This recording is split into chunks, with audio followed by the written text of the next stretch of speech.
You have a relationship with money, whether you've named it or not. And like every relationship, it goes through stages.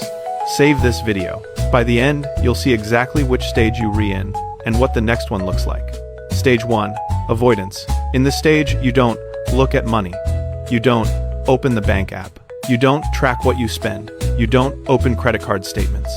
Money causes you anxiety, so you protect yourself by refusing to engage with it. People in avoidance often don't know what they earn, what they owe, or where their money goes each month. They're not bad with money, they're absent from money entirely. And that absence costs enormous amounts in late fees, interest, missed opportunities, and accumulated chaos. The shift out of avoidance starts the day you decide to just times look. Not change anything. Not fix anything. Just open the app once a day for 1 minute. After 30 days of looking without judgment, your relationship with money fundamentally shifts. Stage 2. Anxiety. You've started looking. Now you can see how much trouble you're actually in, and the anxiety is overwhelming. Every notification feels like a threat. Every bill triggers panic. You can stop calculating worst-case scenarios. You know things need to change, but the size of the change feels impossible. Anxiety stage is actually progress, even though it feels like a step backward. You, now aware of reality, which is necessary before reality can change. The work at this stage isn't to fix everything. It's to build small, repeatable habits. Open the app daily. Pay 1 bill on time. Have 1 financial conversation per week, even a small one. Stability comes from rhythm, not from big dramatic changes. Stage 3. Control. You've built enough basic systems that money no longer feels like chaos. You have a budget, even a rough one. You know what you spend on. You're not behind on bills. You have at least a small emergency fund. The anxiety is dramatically reduced. This stage feels great after avoidance and anxiety, but it's also where most people stop. They reach control and think they've arrived. They start spending the surplus instead of investing it. They feel financially fine and stop pushing. The control stage is necessary, but it's not the destination. Many adults live their entire lives in control without ever moving to the stages that actually build wealth. Stage 4 is where money stops being a problem and starts being a tool. Stage 4. Building. You're not just managing money, you're growing it. You're investing consistently. You, retracking your net worth, not just your cash flow. You're learning about new investment options and asset classes. You see money as something to deploy, not just to spend or save. The building stage requires consistent action over years.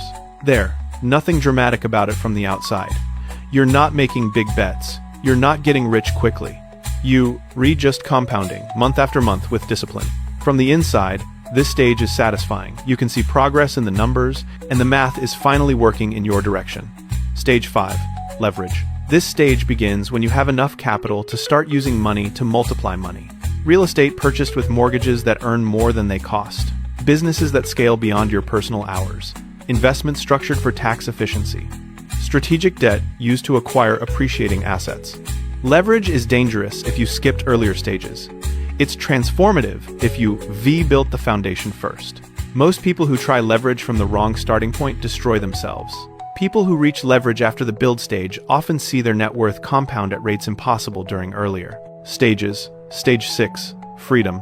This is the stage where money stops being the question entirely. Your investments produce enough income to fund your life. You're not working for money, you may still be working, but it's by choice, not necessity. Major financial decisions are no longer stressful, because the foundation is so secure that no single decision can destabilize you. This isn't necessarily wealthy in the billionaire sense. Many people reach freedom on relatively modest net worths if they've kept their expenses reasonable. The variable isn't a specific dollar amount, it's the ratio between what your investments produce and what your life requires. Here's the deeper insight. People in different stages can really hear advice from people in later stages. Someone in avoidance can yet hear advice meant for someone in building. Someone in anxiety can yet hear advice meant for someone in leverage.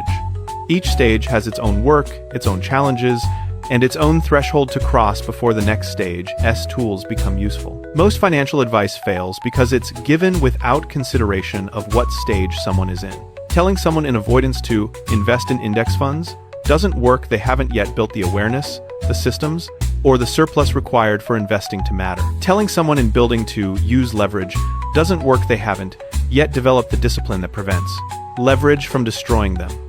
The work at every stage is the same. Do the thing that gets you to the next stage. Don't try to skip. Don't Compare yourself to people in stages ahead of you. Dawn. Ignore people in stages behind you. Just do the work of where you are.